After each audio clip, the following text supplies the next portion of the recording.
খাওয়ার বলে খাবার কিনছে। 100 টাকা করে এই থালাটা? এটা 500 টাকা। এটা 500 টাকা।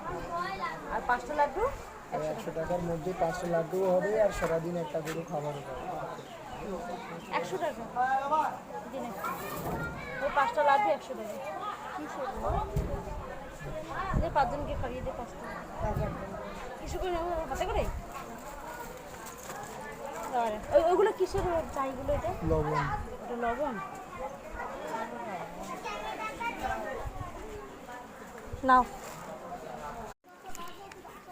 আর দিস না, ওকে দিস না, ওদেরকে দে। ওদের দিছে, ওদেরকে দে, এদেরকে দে না, এদেরকে দে বাবা, এদেরকে একটু দে, এদেরকে তাকিয়ে আছে ওই দেখ কেমন করে, এদেরকে একটু দে। ওই যে মুখ বাড়িয়ে আসছে, দে ওদেরকে একটা দে রে। কজনকে দেবে? পিসারটা দাও, পিসারটা দাও। সবাই কাকে দেবে তুমি? আহারে দে দে দে।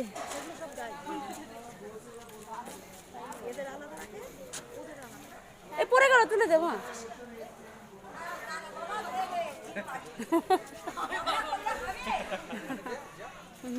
এই 5টা লাড্ডু 100 টাকা। কটা কিনবো, কটা সবাই দেখছে, খারাপও লাগছে।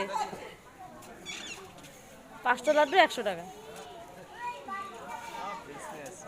বিজনেস। আমি বললাম থালাটা কি 100 টাকা হবে দাদা? বলছে না, ওই থালাটা যে লাড্ডু আছে সবার একটা করে হয়ে যেত। বলছে না, এই 5টা লাড্ডু 100 টাকা। হ্যাঁ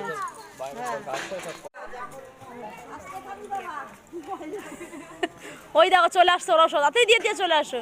ব্যাস ছেড়ে দাও, নিয়ে নিয়েছে।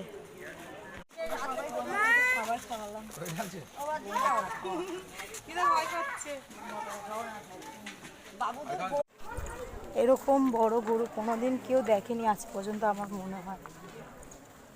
যদি তোমরা কখনো নবদ্বীপে আসো, মায়াপুরে এসে নিশ্চয়ই এই গোমাতাদের দর্শন করে যাবে। দেখো খালি একবার। এখানে তোমরা চাইলে খাবারও খাওয়াতে পারো ওদেরকে। মা ওর শিংটা দেখো।